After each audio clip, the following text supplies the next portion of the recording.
Right, I've got to tell you a really good story. Phil Ford would kill me for this. We were in America. We went to Los Angeles for the Gallifrey convention, and we went to Things from Another World, which is a comic shop in Los Angeles. And me and Phil and Scott were there, and we were walking around, and this guy came up, and Phil buys a lot of t-shirts. I've never known a human being have quite as many Hammer t-shirts as he has. And he was buying this t-shirt, and this guy said, "Oh, you're English?" And we went, yeah. Oh, why are you here? Oh, it was Doctor Who convention. Oh, I love Doctor Who. This guy goes, it's fantastic, blah blah blah. And we're going, really? Oh, well, you know, what's your favourite? And he turned around and said, and he did sort of my very and he suddenly says, I think Scott, being mischievous, said, what about that one on Mars? You know, the water one. And he goes, oh, that was a shit episode. I really hated that episode. And I'm just going, oh really? And Scott is so evil, because he turns around to this guy and goes, oh really, yeah, this is Phil, he wrote that episode. And this guy's face was just a picture, because it was that awful moment. He was like, there's no way out of this. And Phil's just going, it's fine, you don't have to like it. And this guy goes, oh no man, I'm really sorry, oh God, I can't believe I said this. Brilliant. And it was just a brilliant moment, and Phil was fantastic. But yeah, it was like, I hate that episode, rubbish. This guy wrote it. That's evil. But anyway, yes, so now, believe it or not, I mean, I've actually met you at least before the past couple of years. I'd met you about 98, no, 19, something like that. Anyway, early noughties, end of the 90s at a Panopticon. Many moons ago. I was a bit thin. Coventry or Manchester? It would have been Manchester. All right, so it's 2000 or 2002. Yeah. So, but you were talking at the time about animation, and obviously all the original Doctor Who stars were there and being wonderful and magnificent. And I met the wonderful Elizabeth Sladen again there, because I've met her throughout my entire life, I think, from the age of about 6 or 7 onwards. Now you worked with her. Yeah. And of course, sadly, no longer with us. Same with Nick Courtney. A year ago next week. Yeah, I loved him and miss him dearly. When you do with all of these who are no longer here. What was it like working with your heroes? Because that's what I want to ask. I want to know what it was like to sort of meet these people and get to know them at conventions, and then suddenly start working with them again. I'm about to say something that sounds truly wanky, and I do apologise, but they weren't my heroes. They were my friends, because I had known them for so long, and I'd got to know them through conventions. I'd interviewed them all on stage at conventions. We had become social buddies. So by the time I did Big Finish and I was employing them on a regular basis, it was, you're never working with your heroes. You're working with they were all friends. That's not to sound big-headed or anything like that, but they were friends. Yeah. They were people I would socialise with. They were people whose mobile numbers I had, whose houses I could go to, and I did. And over 35 years in fandom or whatever I've been in, you get to know people. So they're not your heroes in that sense. I suppose the only time I met anyone who was my hero was Pertwee, because he was the Doctor I grew up with. And that was always a little bit daunting at first, and then I got to know him, and it ceases being daunting. Actually, no, with Pertwee I think it remained being slightly daunting, but that he's a very daunting person. But when I've been around to his house and spent days with him having cups of tea and things like that, and his wife and his kids, and I knew Sean when Sean's 2-3 years older than me, so I would have been about 13, 14. Sean would have been about 17. So known these people all my life. So to say what's it like working with your heroes is weird, because they're not. It was just an extension of knowing them, and therefore it made life a lot easier. Maybe the question probably should have been, what was it like working with my heroes then? And then all I can tell you is they're lovely. And I mean that. There's nobody involved in the world of Doctor Who would ever let you down. There was no one you ever went away from going, I love them on television, but God, in real life they're a complete cock. There is nobody. I'm thinking, is there anyone? I suppose no. I mean, there's one or two you might go, I'm happy to work with them on a Big Finish thing, but I don't necessarily want to spend too much time with them. But actually, then you end up doing it anyway. There's nobody that you would sit down and go, in the whole history of Doctor Who, I've never met anyone I didn't like. I've never met any of the doctors or companions or main regular cast or anything like that you've gone, oh God, that awful person, I never want to see them again as long as I live. Because somehow Doctor Who doesn't encourage that, and it didn't encourage that with the behind the scenes people either, all the producers and directors. Generally, Doctor Who people are nice. I think they have to be. I think you have to have a certain mentality, and being nice is part of that mentality, to want to be involved in conventions, to want to be involved in doing audios or going back to the TV and things. I mean, I recently realised that over the course of my years in fandom, I've interviewed on stage at conventions, I think, everybody who's still alive, or were alive at that time, with the exception of Jackie Lane. She's the only person I didn't interview at her one convention, which is disappointing.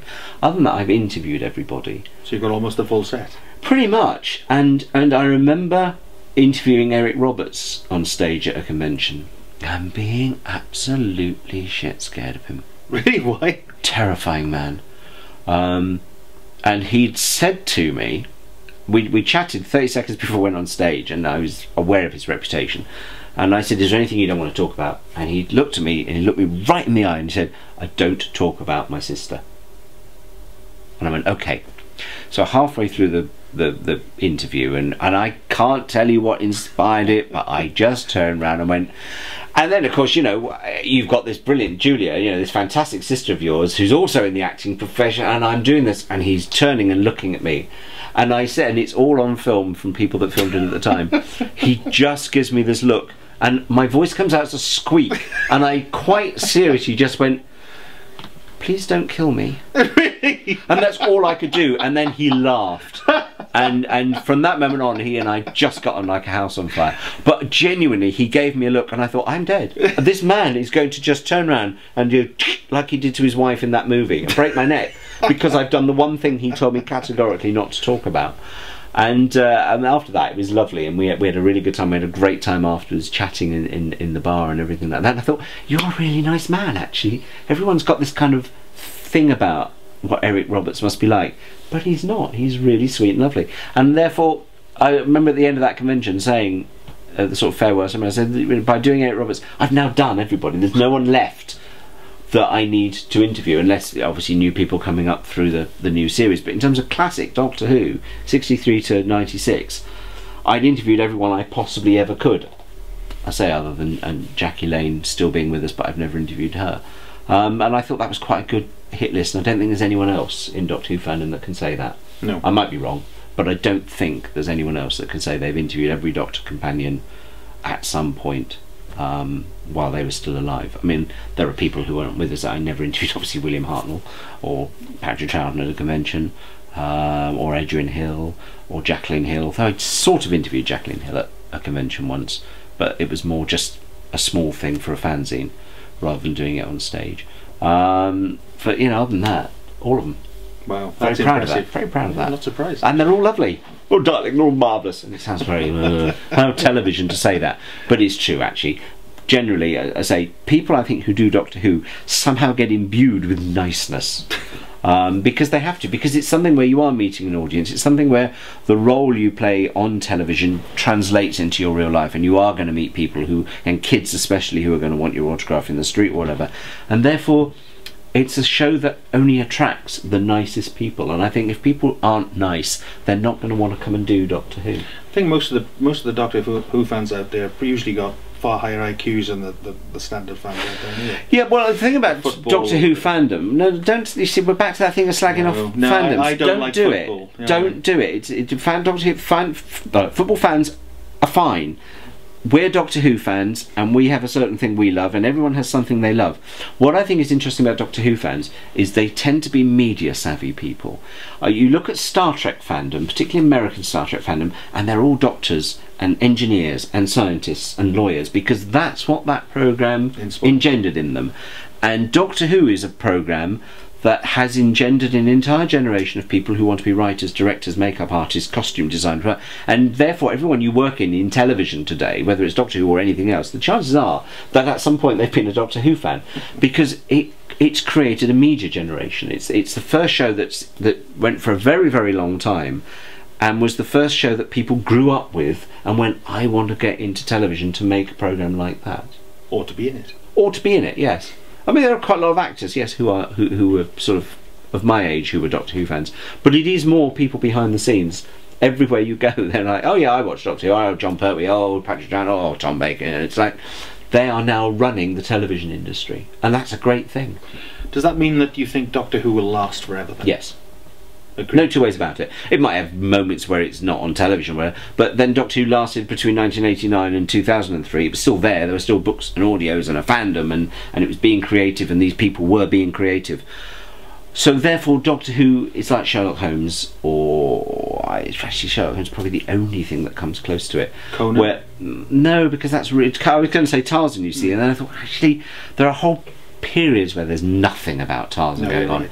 Doctor Who will always exist in one form or another, and I think it will always, like Sherlock Holmes, keep coming back to TV or film, and then it'll have a spurt for 10-15 years. Then it might have 5 years where nothing much happens on TV, but there will always be books and comics and audios and theatres and something to do with Doctor Who. I don't think it was ever in danger of dying even between 89 and 2003, but if there was a slight petering off, then the series coming back has finally, it's nailed that coffin that Doctor Who could die. It's proved that it will always be there, and it will outlive all of us. Yeah, it's cross-generational, It's cross-generational, and it is the most amazing piece of fiction, and like all good quality fiction, it's timeless, and it's like Sherlock Holmes, and it's like Dickens and Shakespeare and all these things. Doctor Who, in some form or other, is now part of British cultural identity. It's now getting into the worldwide cultural identity. It will last forever. Gary, I want to thank you so much for joining us here. And talking and rubbish. Waffling for hours and hours, and I'm just so sorry. Gary Russell, an absolute gent. Thank you very much. Pleasure. Thank you, Chris. No Fantastic.